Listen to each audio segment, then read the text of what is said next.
God Wars is perhaps the most dangerous place in all of RuneScape.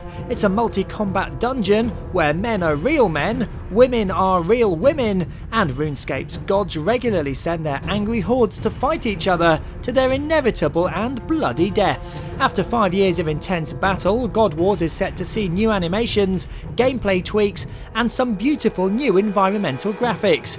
Behind the scenes caught up with mods Hunter and Old Bean to find out more. Every single NPC in the dungeon pretty much has been updated.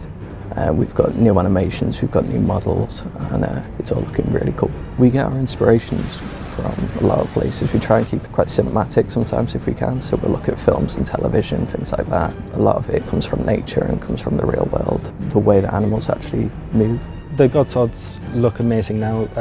They've all been reworked to actually look unique, not just a different hilt. Zamorak's one is black with some red running up it. Armadill's one is like a massive sword. Bandos's just looks like it would smash you. And Saradomin's looks the closest to before, but a lot more regal.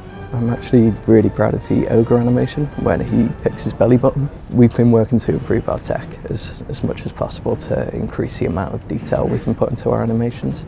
So now we can start to put a lot more personality into our creatures. We've tried to make him like a funny character as much as we can, but still big, lumbering and scary. The amount of facial control that we've got now compared to before means that we can just go through the whole like spectrum of emotions and personalities and stuff like that. The main reason for the focus around Krill is because he's the only one to get some mechanical upgrades. He'll now share his damage out between players who are adjacent to him instead of only focusing on the one player.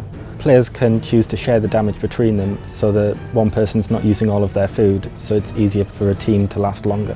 The event sees posed a real challenge in that they're big humanoid creatures and they're human sized, but they've got these giant wings as well. That's not something which would physically be possible, but we did a lot of research into how birds fly, and that really informed our animation decisions on how to make a convincing yet exaggerated look. The drop rates for existing gear is exactly the same as before. All of the new drops are dropped in addition. Rates to the existing drops will not be affected at all. Gorak was one of the interesting NPCs to animate because he's not like anything existing out in the wild. Rather than looking at nature for how animals would normally move, we had to sort of look at the anatomy from the concept art, from the model, and look at where the weight was and where the force would come from within the creature. Sometimes we do try to draw parallels between existing creatures. With the Gorak, for example, we noticed that he did have a kind of chickeny vibe with a bit of rhino mixed in there.